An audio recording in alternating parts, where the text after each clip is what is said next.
बिस्मिल्लाहिर्रहमानिर्रहीम, अस्सलाम वालेकुम। कहने को तो दुनिया की नज़र में पाकिस्तान एक जमहूरी मुल्क है। यहाँ इलेक्शन होते हैं, इसके लिए भरपूर कैंपेन की जाती है, जलसे ऑर्गेनाइज किए जाते हैं, पार्टी परचम लहराए जाते हैं, पार्लियामेंट बैठती है और एट लास्ट एक इलेक्टेड डेमोक्रेटिक प्राइम मिनिस्टर हलफ उठाता है। लेकिन दुनिया का बच्चा बच्चा जानता है कि इस सारे स्ट्रक्चर और हमारे मुल्क के रिमोट कंट्रोल की चाबियां किसकी जेब में होती हैं। इंटरनेशनल रिसर्चर्स पाकिस्तान की इस अजीबो-गरीब सियासत को द पाकिस्तान पैराडॉक्स कहते हैं। एक फ्रेंच रिसर्चर हैं क्रिस्टोफ जेफरलॉक। उन्होंने अपनी रिसर्च में इस सिस्टम का पोस्टमार्टम करते हुए बताया कि पाकिस्तान में असल हुकूमत एक डीप स्टेट की है, यानी बिहाइंड द कर्टन बैठा वो ताकतवर तबका हुकूमत कर रहा होता है जो बड़े बड़े फैसले खुद करता है, किसको हुकूमत देनी है, किसे हुकूमत से फारिग करना है, और अपना हर नापसंदीदा काम बेचारे प्राइम मिनिस्टर के खाते में डाल दिया जाता है, क्योंकि इनको फेस चाहिए होता है जो इनकी सब ऑब्जेक्शनेबल कामों को अपने माथे पर चिपका ले बगैर किसी सवाल जवाब के। इसके लिए जितना ज्यादा डफर और चापलूस प्राइम मिनिस्टर होगा उतना ज्यादा इस रियासत के लिए एक्सेप्टेबल होगा। और फिर ऐसे शख्स को प्राइम मिनिस्टर इलेक्ट करवाने के लिए, जब ऐसा शख्स अवेलेबल हो जाए इनको, तो उसको प्राइम मिनिस्टर इलेक्ट करवाने के लिए किसी इलेक्शन प्रोसेस की भी जरूरत नहीं होती। लेकिन दुनिया के सामने कहने को वो एक डेमोक्रेटिक इलेक्टेड प्राइम मिनिस्टर होगा। आज हम किसी जज्बाती नारेबाजी के बगैर आलमी रिसर्चर्स की किताबों और फैक्ट्स की रोशनी में देखेंगे कि आखिर पाकिस्तान में 79 ईयर्स से एस्टेब्लिशमेंट इतनी ताकतवर क्यों है और क्यों कोई कानून या अदारा इन्हें अपने दायरे में नहीं ला सका अब तक। ये कहानी शुरू होती है 1958 के पहले मार्शल लॉ से। ग्लोबल पॉलिटिकल रिव्यू के मुताबिक फौज ने उस दौर में खुद को मुल्क का मेमार, मुल्क का मुहाफिज, द अल्टीमेट प्रोटेक्टर का लेबल लगाकर सियासत में घुसने का रास्ता बनाया। फिर वक्त के साथ कौम को समझ लग गई कि असल कहानी क्या है, तो डायरेक्ट मार्शल लॉ लगाना मुश्किल हो गया।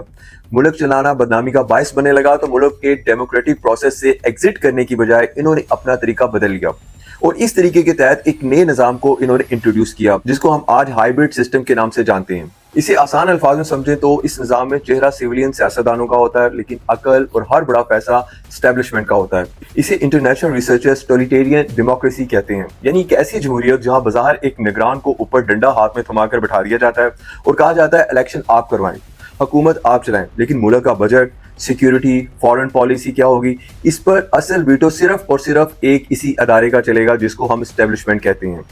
अब आते हैं सबसे बड़े सवाल पर कि एस्टेब्लिशमेंट इतनी ताकतवर क्यों है और वो इक़्तिदार क्यों नहीं छोड़ती। इसका जवाब है पैसा और जमीन। एक फेमस रिसर्चर है आयशा सदीका। उन्होंने एक बड़ी फेमस अपनी एक किताब मिलिट्री इंक में इसका नाम मिलबस रखा है। आसान अल्फाज में मिलबस का मतलब है हमारी फौजी कम्युनिटी और हाई रैंक ऑफिसर्स के जाती फायदे और मैसिव इकोनॉमिक बेनिफिट्स के लिए चलाई जाने वाली अरबों डॉलर की एक इकोनॉमिक एम्पायर, जिसे आप इनकी मौशी सल्तनत कह लें। और ये बात आयशा सदीका ने इन फैक्ट्स को सामने रखते हुए कही है कि फौजी foundation, army welfare trust, defence housing authority जैसे बड़े और रिनाउंड अदारे हैं पाकिस्तान के, और इन पर कभी आपने सवाल आते नहीं दिखा होगा। और यही वजह है कि आज पाकिस्तान का एग्रीकल्चर, इंडस्ट्रियल जोन, बैंकिंग और रियल स्टेट, इन शॉर्ट हर बड़े बिजनेस पर आपको ये हावी नजर आएंगे।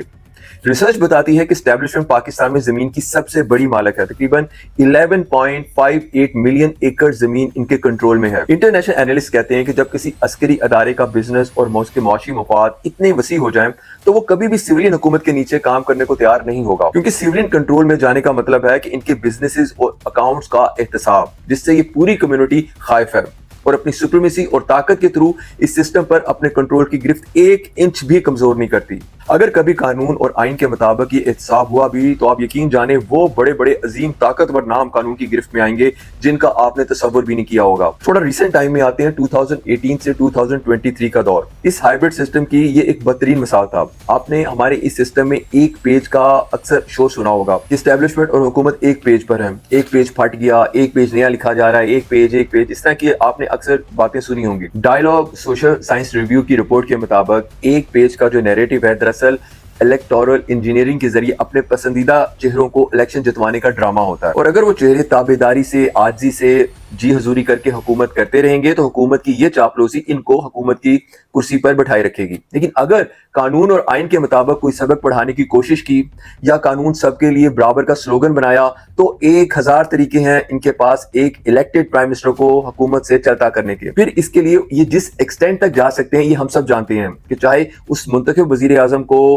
फांसी पर लटकाना पड़े या किसी इंडेफिनिट टाइम पीरियड के लिए सख्त कैद तन्हाई में डालना पड़े, ये इससे भी बिल्कुल हेजिटेट नहीं करते। लेकिन इस खेल की सबसे इंटरेस्टिंग और कड़वी हकीकत क्या है? जब तक इलेक्टेड प्राइम मिनिस्टर इनकी हर बात पर जी हजूरी कहता रहेगा, वो सादक और अमीन रहेगा। लेकिन जैसे ही किसी ताइनाती, बजट या फॉरेन पॉलिसी पर सिविलियन हुकूमत अपना आईनी हक मांगती है या किसी मुल्की अदारे को उसकी आईनी हदूद में रहने के लिए कुछ ऑर्डर्स करती है, जो आइन में लिखा है वो हदूद उसको याद दिलाने की कोशिश की जाती है, तो वही लाडला रातों रात नाअहल, करप्ट और सिक्योरिटी रिस्क बनाकर ऐसे बाहर फेंक दिया जाता है जैसे कोई इस्तेमाल किया हुआ टिश्यू पेपर। यही पूरा साइकिल पिछले 79 ईयर्स से गोल गोल कोल्लू के बैल की तरह घूम रहा है और मुल्क को तबाही के दहाने पर ला चुका है। चूंकि अब लोगों को काफी हद तक नुहाव हो चुकी है, इस हाइब्रिड सिस्टम की असलियत उन तक एक्सपोज हो चुकी है, तो इन्होंने क्या किया।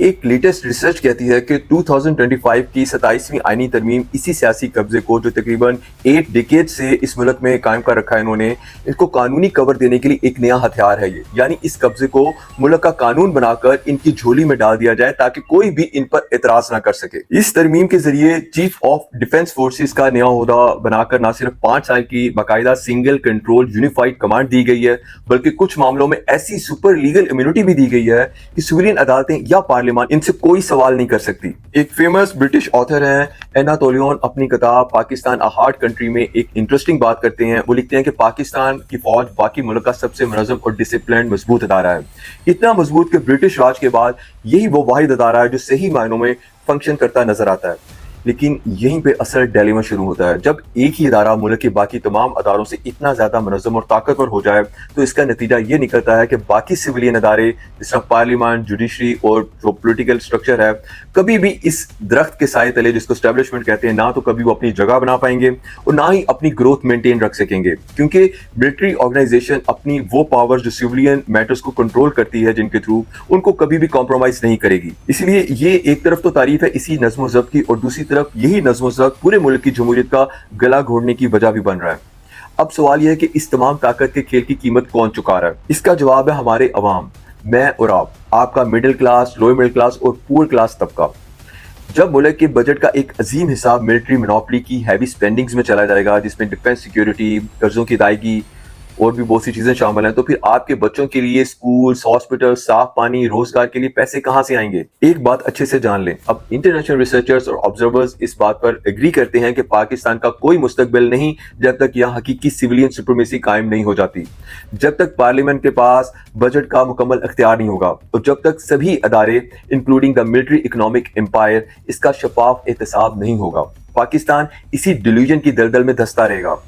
एस्टेब्लिशमेंट का असल चेहरा वही निज़ाम है जहां दिखाने के लिए जमहूरियत का फॉर्म और वोट का डब्बा तो मौजूद है, लेकिन इसके अंदर की रूह वही पुरानी जंग आलूद और आमरीत पसंद आना है, और ये बिल्कुल ऐसी ही रहेगी जब तक अवाम फैसला नहीं करती कि वो पपेट बने रहेंगे या अपने वोट की इज्जत का हकीकी दिफा करेंगे।